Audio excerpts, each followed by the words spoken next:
Hello friends, welcome back. आप सभी का अपने ही channel smart study class for you में बहुत बहुत स्वागत है। दोस्तों, आज की इस वीडियो में हम एक नई इंग्लिश स्टोरी का हिंदी ट्रांसलेशन करने वाले हैं, जिसके माध्यम से आपको एक नई स्टोरी सीखने को मिलेगी, एक नई कहानी आप सुनेंगे और आपको एक नया ज्ञान प्राप्त होगा। और दोस्तों, साथ ही साथ आप इंग्लिश के नए नए वर्ड्स और ग्रामर भी सीखेंगे। तो चलिए दोस्तों, हम इस कहानी में आगे बढ़ते हैं और इसका ट्रांसलेशन देखते हैं। ओके, तो इंग्लिश को एंजॉय करने के लिए, इंग्लिश सीखने के लिए, इंग्लिश को इम्प्रूव करने के लिए इस वीडियो को एंड तक ज़रूर वॉच करिए। ओके, चलिए, ऑल द बेस्ट। हम आगे बढ़ते हैं। तो जैसा कि आप टाइटल देख रहे हो, इसका टाइटल है द फूलिश फिश, यानी कि ये जो कहानी है एक मूर्ख मछली की है। ओके, फूलिश यानी मूर्ख मछली की है। ठीक है, आइए आगे बढ़ते हैं। इस स्टोरी में क्या होता है हम जानते हैं फटाफट।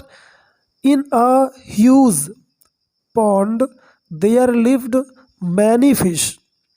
इन अ ह्यूज यानी विशाल, ह्यूज यानी विशाल, इसको हम पढ़ेंगे दोस्तों ह्यूज, गा नहीं पढ़ेंगे, ह्यूग नहीं है, ह्यूज। तो एक विशाल पॉन्ड में, पॉन्ड यानी तालाब, इन यानी में, ठीक है, ए यानी एक, तो एक विशाल तालाब में देयर लिव्ड यानी रहता था या रहती थी, मैनी फिश, कई फिश, कई मछली रहती थी।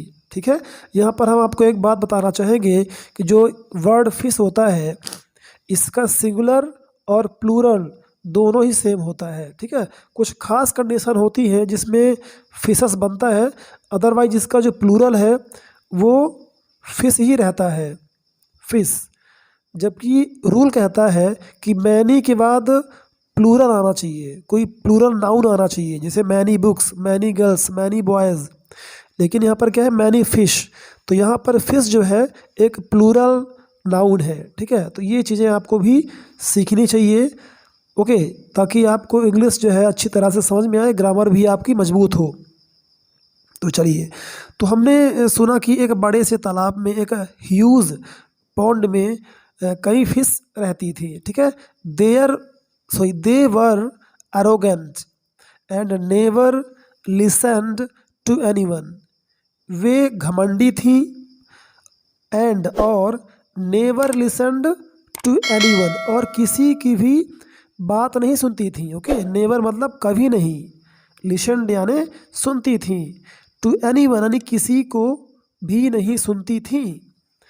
ओके, इन दिस पॉन्ड, इस तालाब में, देयर आल्सो लिव्ड, आल्सो यानी भी, लिव्ड यानी रहता था या रहती थी। ठीक है, आप अपने अकॉर्डिंग जो है उसका हिंदी बना लेंगे।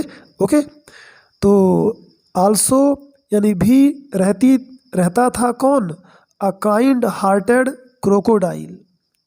हार्ट यानी दिल होता है, काइंड यानी दयालु होता है। ठीक है, ए यानी एक, ए और एन जो होता है इसका मीनिंग हम कई बार एक निकालते हैं, है ना, एक, अ बॉय, एन एप्पल, इस तरह से। अ काइंड हार्टेड क्रोकोडाइल यानी यानी क्या, इतना फेमस है कि बच्चा बच्चा जानता है। ठीक है, मगरमच्छ।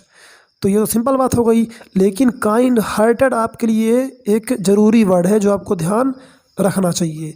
यहाँ पर किया क्या गया है, एक काइंड और हार्ट दो वर्ड को जोड़ के बनाया गया, इसे हम कहते हैं कंपाउंड नाउन कहते हैं। ठीक है, कंपाउंड नाउन, काइंड हार्टेड, ये कंपाउंड वर्ड कहते हैं। ठीक है, कंपाउंड नाउन अलग हो जाएगा, यहाँ पर ये एज ए एडजेक्टिव है, तो ये एक कंपाउंड वर्ड है। तो चलिए, इस तरह से हमने देखा, एक पैराग्राफ ख़त्म हो गया। अब आइए देखते हैं कि उस घमंडी यानी एरोगेंट फिश का क्या होता है। ओके, और कहानी का अंत क्या होता है, ये मज़े की बात है।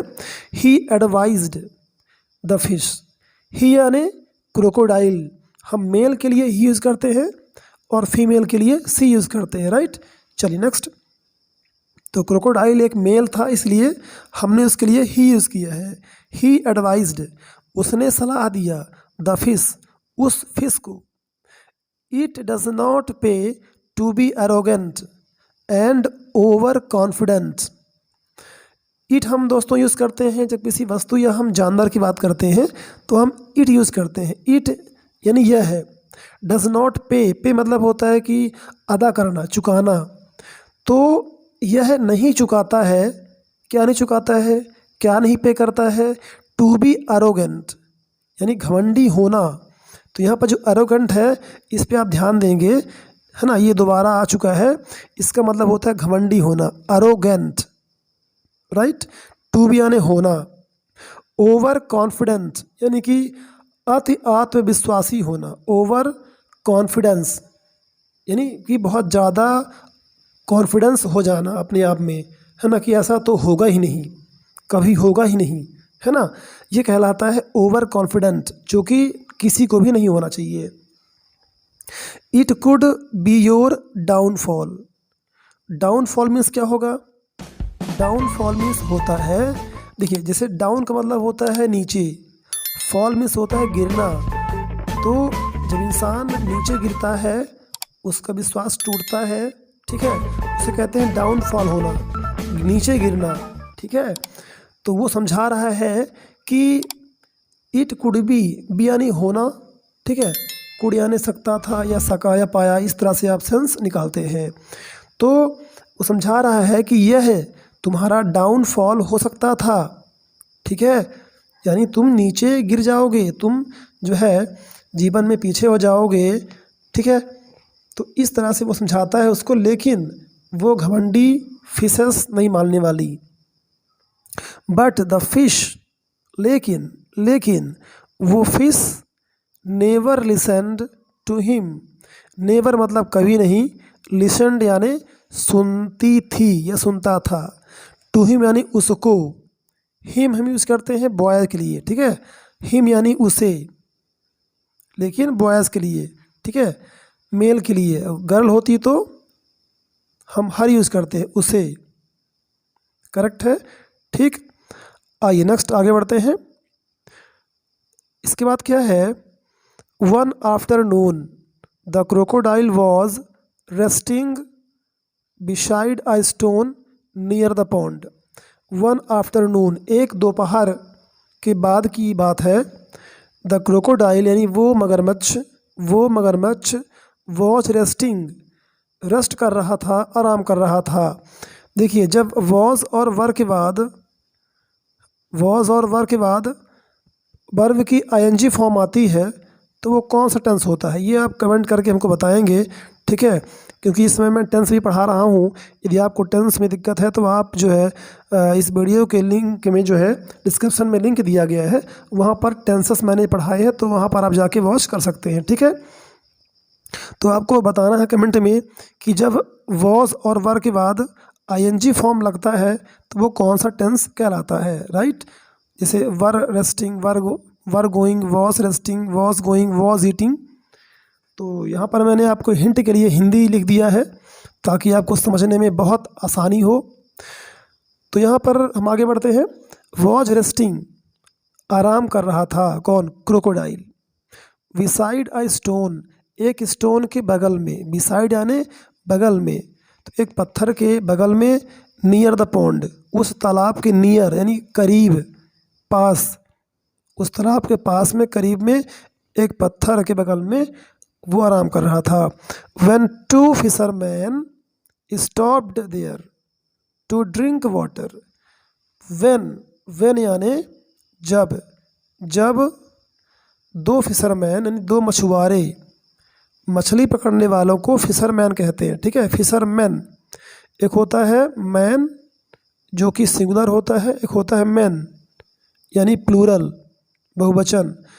फिशरमैन दो मछुआरे, स्टॉप्ड देयर वहाँ पर ठहर गए, किसके लिए? पानी पीने के लिए। To drink water, to drink यानी पीने के लिए, देयर वहाँ, वाटर। इस तरह से आप सेंटेंस को एक एक वर्ड को समझेंगे, उसकी हिंदी जानेंगे तो आपको इंग्लिश बहुत आसान लगने लग जाएगी और आप आसानी से इंग्लिश का ट्रांसलेशन कर लेंगे। क्लियर है? चलिए, तो आप यहाँ देख रहे होंगे कि कहानी में 2-3 टेंस का प्रयोग ज़्यादा होता है। एक तो सिंपल पास्ट, पास्ट कंटिन्यूअस और पास्ट परफेक्ट टेंस, ठीक है। तो आपको सेंटेंस को ध्यान देना है और टेंस पहचानने का भी प्रयास करना है, ठीक है। द फिशरमैन नोटिस्ड उस मछुआरों ने ध्यान दिया। नोटिस मतलब ध्यान देना, नोटिस्ड सेकंड फॉर्म हो गया ध्यान दिया। देखिए फिशरमैन यहाँ पर सब्जेक्ट है और नोटिस्ड यहाँ पर वर्ब का सेकंड फॉर्म है। तो सब्जेक्ट प्लस वर्ब का सेकंड फॉर्म किस टेंस में होता है ये आप कमेंट करके बताएंगे, ठीक है। और नहीं पता है तो ही बताएंगे, हम आपको वहाँ पर रिस्पॉन्स करेंगे और बताएंगे कि टेंस कौन सा होता है। ये आपके लिए देखिए बहुत बड़ा अच्छा टास्क होता है कि आप कहानी स्टोरी पढ़ें और टेंस को रिवीजन करें, उसको पहचानने का प्रयास करें। जितनी ज़्यादा प्रैक्टिस करेंगे उतना ही ज़्यादा क्लैरिटी आएगी आपके पास और आप इंग्लिश को आसानी से समझ सकेंगे। तो ये चीज़ें छोटी नहीं है, आपको बहुत ध्यानपूर्वक इन्हें करना चाहिए। ओके, चलिए आगे बढ़ते हैं। तो क्या हुआ, that the pond had many fish. Had के बाद जब किसी नाउन का प्रयोग होता है तो वहाँ पर इसका मतलब होता है कि वो चीज़ उसके पास थी या वो उसमें थी। दैट कि द पॉन्ड हैड यानी पॉन्ड में मैनी फिश कई सारी फिश थी, कई मछली थी, ठीक है। इसके बाद है look this pond is full of fish. तो एक मछुआरे ने कहा लुक देखो, दिस पॉन्ड यह तालाब, फुल ऑफ फिश यानी मछली से भरा है, इज़ यानी है, फुल ऑफ फिश यहाँ पर ऑफ का मतलब क्या हो रहा है, से हो रहा है। तो वाव का मतलब से भी होता है, का भी होता है, की भी होता है। आपको सेंटेंस के अकॉर्डिंग जो है समझना होता है, उसका सेंस प्रॉपर सेंस जानेंगे तो आपको सारे मतलब समझ में आ जाएंगे, ठीक है। क्लियर है, चलिए आगे बढ़ते हैं। Let's come here tomorrow with our fishing net. तो उसने कहा लेट्स कम चलो आते हैं, ओके। लेट्स प्ले चलो खेलते हैं, लेट्स डू इट चलो यह करते हैं। तो एक्चुअली में ये जो लेट्स आप देख रहे हो ये लेटस का शॉर्ट फॉर्म होता है और इसका हम यूज़ कब करते हैं, जब हम कहना चाहते हैं कि आओ ये करते हैं, चलो ये करते हैं, लेट अस गो, लेट अस प्ले। तो ये चीज़ आप समझेंगे, इसको नोट कर सकते हैं, ठीक है। नेक्स्ट है हियर यानी यहाँ, टुमारो कल, आने वाला कल, विथ आवर फिशिंग नेट जो हमारा फिशिंग नेट है यानी मछली पकड़ने का जो जाल है उसको हम कहते हैं फिशिंग नेट। आवर मतलब हमारा, विथ यानी साथ, तो अपने हम फिशिंग नेट के साथ यहाँ पर कल आते हैं, ठीक है। शैड कहा, वन ऑफ देम उनमें से एक ने ऐसा कहा। आई एम सरप्राइज्ड मैं सरप्राइज्ड हूँ, मैं चकित हूँ। क्या चकित हूँ कि वी हैव नॉट सीन हमने देखा नहीं। यहाँ पर सी जो है, सीन जो है वो सी का थर्ड फॉर्म है, ओके। यानी कि इस सेंटेंस का जो स्ट्रक्चर है वो क्या है, इसमें पहले आया सब्जेक्ट वी, फिर हैव और फिर वर्ब की थर्ड फॉर्म। तो ये कौन सा टेंस होता है इसको भी आपको कमेंट में बताना है, क्लियर है। चलिए, तो इसका मतलब होगा वी हैव नॉट सीन हमने देखा नहीं, हमने देखा नहीं है। दिस प्लेस बिफोर इस प्लेस को, इस जगह को, बिफोर यानी पहले, तो पहले हमने इस प्लेस को देखा नहीं है। एक्सक्लेम्ड द अदर दूसरे व्यक्ति ने एक्सक्लेम्ड किया। एक्सक्लेम्ड यानी होता है आश्चर्य व्यक्त करना, ठीक है। यानी कि अपनी आश्चर्य को शो करना होता कहलाता है एक्सक्लेम करना, व्यक्त करना, ठीक है। चलिए, तो होता क्या है कि इस सारी बातचीत को क्रोकोडाइल सुन लेता है। The crocodile heard all this यह सब। उस क्रोकोडाइल ने यानी कि जो मगरमच्छ था वो उसको सुना। यहाँ पर जो हियर है ये हियर का थर्ड फॉर्म है, हर्ड, इसको हम पढ़ेंगे हर्ड, हियर हर्ड सुना। क्या सुना, व्हेन द फिशरमैन लेफ्ट जब फिशरमैन चले गए, मछुआरे निकल गए। लेफ्ट क्या है, लीव का सेकंड फॉर्म है जिसका मतलब होता है निकलना, ठीक है, किसी जगह के लिए निकल जाना। तो जब मछुआरे निकल गए, he slowly slipped into the pond वह धीरे धीरे तालाब में फिसल गया, स्लिप यानी होता है चुपके से फिसल जाना, ठीक है। तो तालाब में, इनटू यानी में, तो वह तालाब के अंदर धीरे धीरे फिसल गया। एंड और went straight to the fish, और सीधे फिश के पास गया। वेंट यानी गया, गो वेंट गॉन, ठीक है। स्ट्रेट सीधा, टू द फिश उस मछली के, उस फिश के पास गया। You all had better leave this pond before don. इसको पढ़ेंगे डॉन। डॉन मीन्स होता है भोर, सुबह, है ना। तो वो कह रहा है यू यानी तुम या आप, ऑल तुम सब, हैड बेटर लीव तुमको यह जगह, यह तालाब, ठीक है, छोड़ना अच्छा होगा। तो जब भी आप कहना चाहते हैं कि ये करना अच्छा होगा तो हम लोग यूज़ करते हैं हैड बेटर और उसके बाद वर्ब की first form. Had better leave यानी छोड़ देना अच्छा रहेगा। दिस पॉन्ड यह तालाब, बिफोर डॉन भोर के पहले, early morning those two fisherman are going to come to this pond with their net. उसने कहा अर्ली मॉर्निंग यानी कि सुबह जल्दी, दोज यानी वो दो मछुआरे, आर गोइंग टू कम आने वाले हैं, आर गोइंग टू कम आने वाले हैं, टू दिस पॉन्ड इस पॉन्ड में, विद देयर नेट अपने जाल के साथ, नेट यानी जाल, तो अपने जाल के साथ वो आने वाले हैं। तो इस तरह से उसने वार्निंग दिया।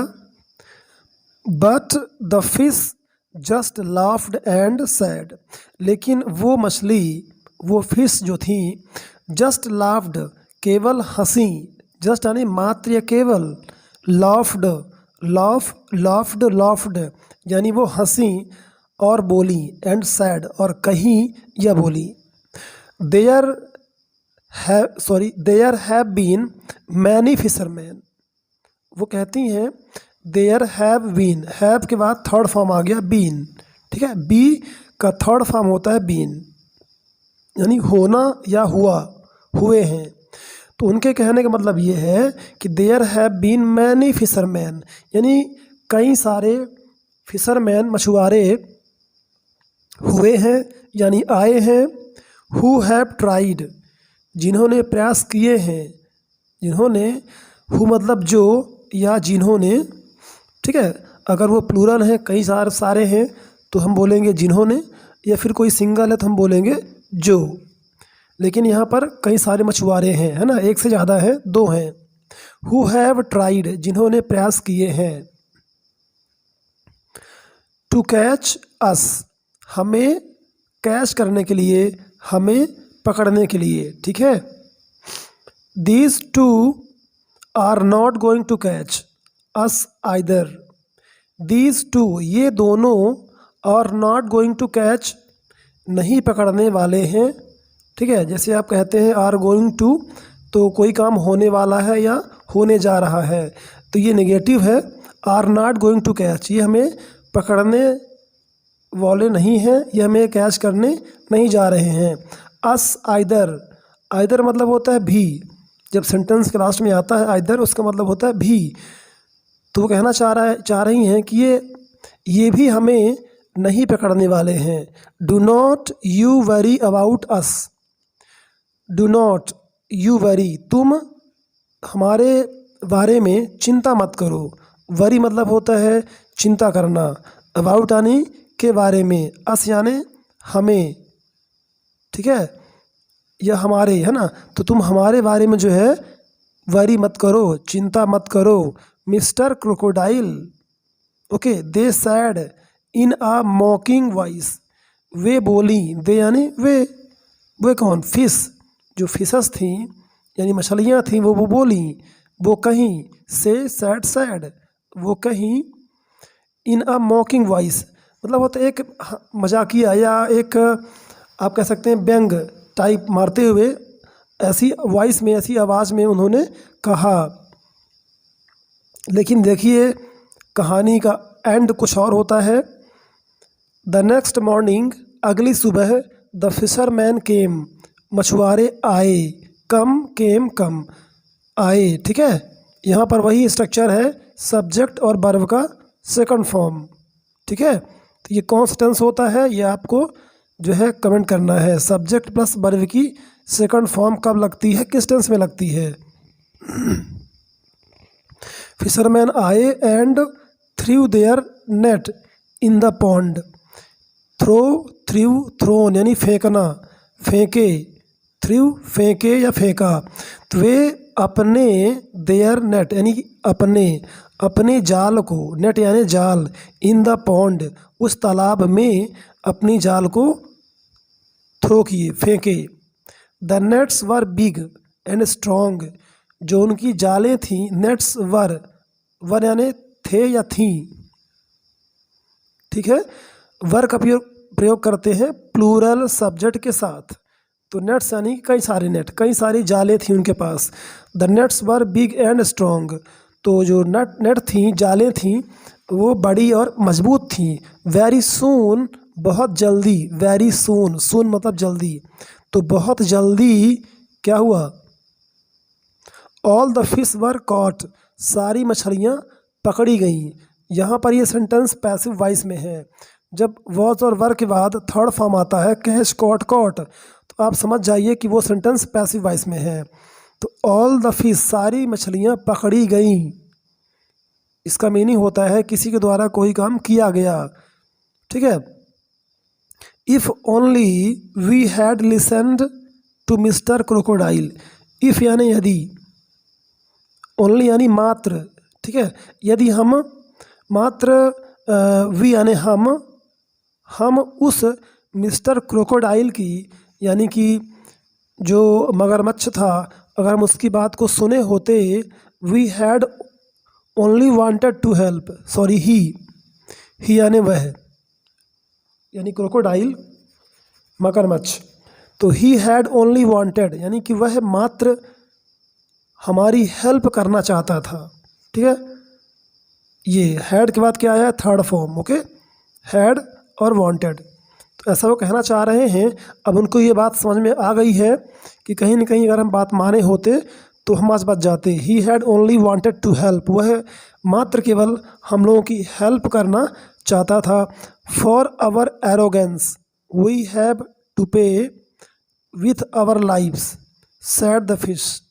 For our arrogance, sorry arrogance noun है और एरोगेंट एडजेक्टिव है। तो कह रहे हैं फॉर मतलब के लिए, तो हमारे एरोगेंस के लिए, जो हमारे घमंड था, हम उसके लिए हमने क्या किया, we have to pay with our lives, हमें अपना जीवन चुकाना पड़ा है।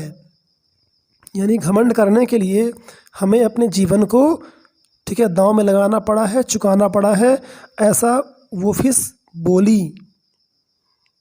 तो देखिए ऐसा होता है कि कई बार हम जो है बड़ों की बात को ध्यान नहीं देते, नज़रअंदाज करते हैं, लेकिन जब हमें बहुत बड़ी समस्या में फंस जाते हैं तब हमें सारी बात समझ में आ जाती है। ओके, तो फिर वही बात होती है कि फिर पछताए होत क्या जब चिड़िया चुग गई खेत। तो हमें समय रहते सुनना है, समझना है चीज़ों को और ढंग से करना है। ठीक है, the fisherman took the foolish fish to the market and sold them for a good profit. तो उस मछुआरों ने उन मूर्ख मछलियों को लिया, यानी ले गया, कहाँ ले गया, टू द मार्केट, बाज़ार में ले गया, एंड सोल्ड देम, और उन्हें बेच दिया। सेल, सोल्ड, ठीक है, देम यानी उन्हें, तो वो उन्हें बेच दिया फॉर अ गुड प्रॉफिट, अच्छे फ़ायदे के लिए, यानी अच्छे प्रॉफिट में, फ़ायदे में उसने उनको बेच दिया। तो आपने देखा किस तरह से उन मूर्ख मछलियों का किस तरह से अंत हुआ है। तो यही होता है हर किसी के साथ जो घमंड करता है और समय रहते सही सलाह को नहीं मानता, ठीक है, बड़ों की बातों को नहीं सुनता है। तो आई होप दैट आपको ये वीडियो और ये स्टोरी अच्छी लगी होगी दोस्तों। तो वीडियो को लाइक कर अपने दोस्तों में शेयर ज़रूर करें। Thanks for watching this video till the end. हम फिर मिलेंगे अगली वीडियो में इसी तरह की इंटरेस्टिंग स्टोरी के साथ।